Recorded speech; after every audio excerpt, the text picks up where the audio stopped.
Hello guys, welcome to our channel C A cult. आज की इस वीडियो में हम डिस्कस करेंगे कि कैसे हम टैली से जो कि है हम जी अपने जेसन फाइल जो है उसको एक्सपोर्ट करके जीएसटी पोर्टल पे इंपोर्ट कर सकते हैं, सो दैट हमारी जो रिटर्न है वो प्री फिल्ड हो, बनी बनाई आ जाए हमारे पास। आइए देखते हैं कैसे। सबसे पहले टैली में हम जाएंगे। आप अपनी अकाउंटिंग करेंगे रिस्पेक्टिव मंथ की, रिस्पेक्टिव क्वार्टर की।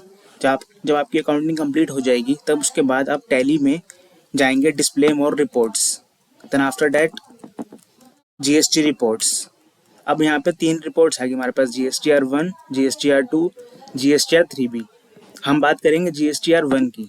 GSTR 1 मैंने ओपन करी और यहाँ पे मैंने जो पीरियड है वो, क्योंकि मैं जनवरी मंथ की सिलेक्ट कर रहा हूँ, जनवरी मंथ की बात करूँगा, तो मैंने यहाँ पे पीरियड जनवरी 23 जो है वो सिलेक्ट कर लिया।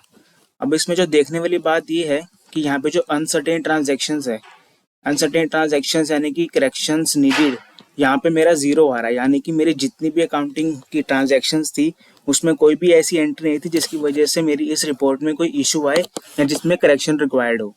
यानी कि मेरी रिपोर्ट जो है वो ठीक जनरेट होगी। इसको मैं ऑल्ट F1 करके एक्सपेंड कर देता हूँ, तो आप यहाँ पे देख सकते हैं कि यहाँ पे ट्रांजेक्शन्स की जो है वो एक डिटेल भी आ गई कि इंटरस्टेट सेल्स इतनी थी और एक्सपोर्ट जो थी वो इतनी थी। अब इसमें मैं क्या क्या करूँगा, इसको मुझे करना है जेसन में कन्वर्ट। कन्वर्ट कैसे होगा, सबसे ऊपर देखिए यहाँ पे लिखा हुआ है ई यानी कि एक्सपोर्ट। अब टैली में जब किसी अल्फ़ाबेट के नीचे सिंगल लाइन होती है, इसका मतलब ये होता है कि ये कमांड जो है ये ऑल्ट से की जाएगी। और जहाँ पे यहाँ पे देखिए राइट साइड जहाँ पे डबल लाइन होगी, इसका मतलब ये कमांड जो है ये कंट्रोल के थ्रू चलाई जाएगी। सो हमें चलाना है एक्सपोर्ट, यानी कि ऑल्ट ई मैं करूँगा और यहाँ पे ऑप्शन आ गया ई रिटर्न का, मैं इसको करूँगा ओके। ओके, अब मुझे कौन सा फॉर्मेट चाहिए, मुझे चाहिए जेसन, क्योंकि जीएसटी पोर्टल पे जेसन फॉर्मेट चलता है। सो मैं यहाँ पे मैं जेसन किया, पाथ मुझे जो चाहिए वो मैंने डेस्कटॉप रख लिया। देन आफ्टर डैट मैं इस रिपोर्ट को कर दूंगा सेव। ई यानी कि सेंड, यानी कि यहाँ मेरी रिपोर्ट हो जाएगी सेव। ये देखिए यहाँ पे मेरी जेसन जो है ये क्रिएट हो गई। अब हम इसको करेंगे पोर्टल पे इम्पोर्ट। मैं जीएसटी पोर्टल पे आया, ये मैंने अपना पीरियड जो है वो सिलेक्ट कर लिया जनवरी। देन आफ्टर डैट यहाँ पे मैं जाऊँगा प्रिपेयर ऑफलाइन में। जैसे मैं प्रिपेयर ऑफलाइन में गया तो उसने बोला कि आप चूज़ कीजिए अपनी वैलिड, अपनी चूज़ कीजिए जेसन फाइल जिसको आपने इंपोर्ट करना है। तो मैं यहाँ पे सिलेक्ट करूँगा। सिलेक्ट करने के बाद ये मैंने डेस्कटॉप पे सेव की थी। ऑलरेडी मैं यहाँ पे इंपोर्ट कर चुका हूँ, सो ये इसलिए यहाँ पे दिखा रहा है।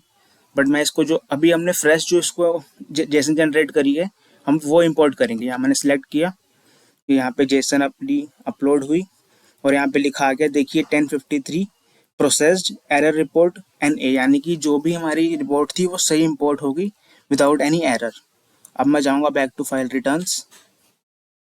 यहाँ पे मैं अपना रेलिवेंट पीरियड यानी कि जनवरी सिलेक्ट करूँगा एंड देन जब मैं इसको ओपन करूँगा GSTR 1 को, तो यहाँ पे जो डेटा होगा वो प्री फिल्ड आ जाएगा। ये देखिए ये सारा डेटा जो है B2B invoices, export, HSNY summary, document issue, यानी कि पूरी GSTR 1 जो भी रिलेवेंट मेरी अकाउंटिंग की डेटा था, जो मेरा जीएसटी का रिलेवेंट डेटा था, वो सारा यहाँ पे इंपोर्ट हो गया। अब बस मुझे यहाँ पे समरी जनरेट करके GSTR 1 फाइल करनी है।